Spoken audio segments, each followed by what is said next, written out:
একটা মাইয়া সন্তান শ্বশুর বাড়িতে অনেক আশা কইরা হেনে যাইয়া সুখ শান্তি পায় না। যৌতুকের লেগে অত্যাচার, মায়ের দৌড়, এরা কি মনে করে কে জানে। আজকে একটা বাপ মায় মেয়ে কত কষ্ট করে পারলে কি হইব।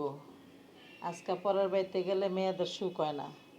আজকে যৌতুকের লেগে অত্যাচার, মায়ের দৌড় কয়জনে পারে ভরপুর যৌতুক দিতে? সপ্তাহে কি ক্ষমতা আছে যৌতুক দেওয়ানের? একজনে তো 5 লাখ দিতে পারে, আরেকজনে তো 50,000ও দেওয়া পারে না। যারা 5 লাখ দেয় হেরাই তো দেখাইতেছে, যারা আছে হ্যাঁ তো দিতে পারতেছে, যার নাই হ্যাঁ দিব কইতে।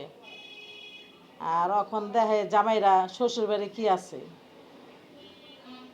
আর নেওয়ানোর সময় কিচ্ছু লাগবো না, নেওয়ার পর আলা দেখা যায় লাগে না, না লাগে, এটা আনো ওইটা আনো, না আনলে মায়ের দৌড়।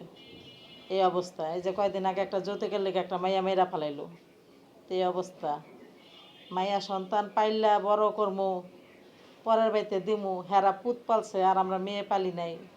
হ্যাঁ গো, পুতের বহুত দাম আর আমাকে মেয়ের কোনো দাম নাই। শ্বশুরবাড়ি পাঠাইলে অত্যাচার করা শুরু করে দেয়। ভিডিওটা ভালো লাগলে লাইক করে দেন।